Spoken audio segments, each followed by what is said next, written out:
Salut à toi, pensée du jour numéro 399. Les coachs, est-ce que c'est intéressant de faire un DU ou un diplôme universitaire pour continuer à apprendre? C'est la question à laquelle je vais répondre aujourd'hui. Avant ça, deux choses que je dois te signaler. La première, c'est le programme d'introduction à la course à pied, Bloc Zéro, qui va apparaître tout soudain la semaine prochaine. Ma collaboration avec Max de On Track. Si tu veux en savoir plus, rejoins la liste d'attente, lien dans la description.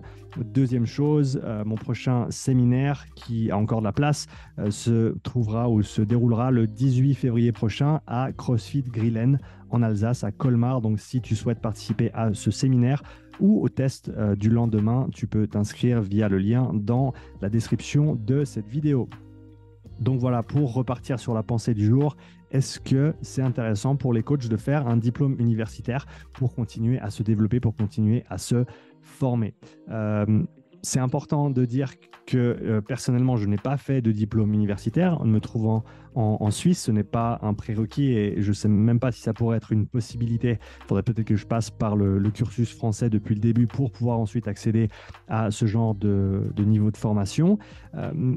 Donc, ce que j'ai, c'est simplement des retours de personnes qui sont passées par ces canaux ou ces canaux de formation. Et donc, je vais baser ma réponse là-dessus, plus que sur mon expérience personnelle. Par contre, là où j'ai une certaine expérience, c'est sur le fait d'apprendre, simplement le fait de se former. Personnellement, j'évolue de manière autodidactique dans énormément de situations. J'aime bien apprendre par moi-même. Je sais où aller chercher les informations et je prends du temps ensuite pour les synthétiser. Et je pense que dans un cas comme celui-ci, et avec l'état de l'éducation digitale, on va dire, on va l'appeler comme ça, qui se développe de plus en plus, je pense que pour ceux et celles qui sont prêts à faire le travail et qui préfèrent peut-être même apprendre de cette manière, de continuer à faire des formations structurées au niveau universitaire, c'est pas forcément nécessaire. Je dis pas que c'est une mauvaise idée, je dis pas que il y a pas de qualité dans ces formations-là. Je pense vraiment que ça dépend de ta manière d'apprendre. Et selon comment tu apprends, eh ben, tu vas plus ou moins retirer de choses de différentes structures et différents types de formations. Donc, si tu n'es pas vraiment, comment dire ça, si tu as de la peine à prendre les devants, à aller faire tes recherches à toi, et à creuser les sujets qui t'intéressent, ben peut-être que voilà, d'être dans un environnement un petit peu plus structuré, avec bien sûr les points positifs de ce genre de situation, c'est bien sûr le ou la prof ou les profs qui t'encadrent, c'est bien sûr tes camarades, toutes les personnes qui apprennent à tes côtés. Je pense que tous les échanges sont extrêmement riches et c'est là où se passe la majorité de la magie, si on veut bien, de l'apprentissage, au-delà des bouquins ou simplement des présentations. C'est vraiment dans cet échange qu'on va apprendre le plus. Donc, ça, c'est clairement un point positif pour le fait de rejoindre une structure telle qu'un diplôme universitaire.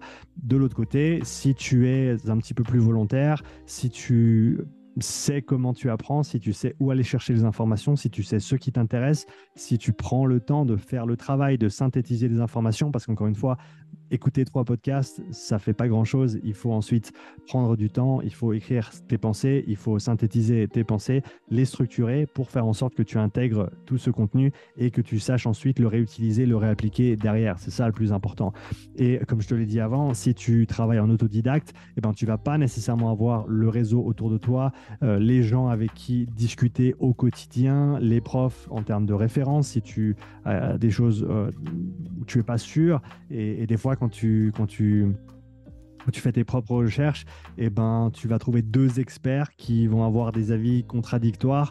Et donc, vers qui te tournes-tu pour, à ce moment-là, essayer de faire la part des choses? Donc, ça, c'est des situations qui peuvent être un petit peu difficiles. Quand tu as une personne référente, ça peut être un petit peu plus simple. Mais encore une fois, simple ne veut pas nécessairement dire juste, parce que tout prof, toute personne qui transmet des informations, moi y compris, ont des biais, ont des œillères, ont des comment dire ça, des manques ou simplement des gaps, c'est le mot que je recherche, des trous, en gros, dans ce qu'on sait, dans ce qu'on connaît, et donc personne n'est parfait. Et donc, c'est là où je pense que la pluralité d'informations est extrêmement intéressante parce que ça va nous permettre justement de faire le lien entre ces différentes sources et de nous faire notre propre idée de ce qu'il en est et de comment le retranscrire ou l'appliquer derrière. Et donc là, je pense qu'il y a énormément de valeur. Donc, comme tu le vois ici, il y a vraiment des plus et des moins des deux côtés. Diplôme universitaire, tu as une structure, tu as une personne référente, tu as des échanges, tu as quelque chose où toi, tu as simplement tu as besoin d'être là et tu as besoin de faire le boulot, bien sûr, mais ce n'est pas toi qui dois aller chercher l'information. Alors que voilà, si tu travailles en autodidacte, eh ben, c'est toi qui vas devoir faire les démarches pour déterminer quel sujet tu veux étudier, où est-ce que tu vas trouver les informations appropriées et ensuite prendre le temps et faire le travail pour voilà, trouver le pour et le contre et faire ta propre synthèse, ce qui, encore une fois, requiert pas mal de travail, pas mal d'investissement, pas mal d'énergie. Mais en même temps, en tout cas, moi, personnellement, c'est une méthode qui me convient très bien parce que ça me permet justement d'aller chercher un petit peu partout et de refaire les informations à ma propre sauce et d'en ressortir avec quelque chose d'assez unique parce que voilà, c'est ma perspective et c'est l'agrégation de toutes ces sources d'informations en plus de ma perspective, en plus de mon expérience et donc ça te permet de créer quelque chose d'assez unique et je pense de très très riche, mais il manque dans ces cas-là, encore une fois, l'échange que tu pourrais avoir encore avec d'autres.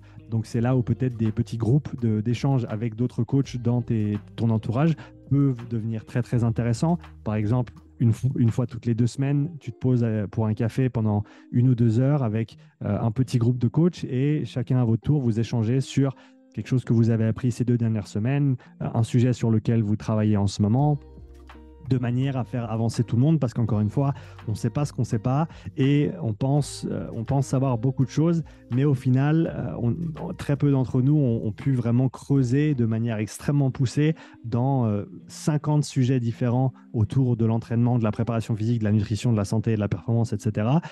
Et donc, c'est toujours intéressant d'avoir d'autres perspectives qui viennent enrichir notre propre point de vue.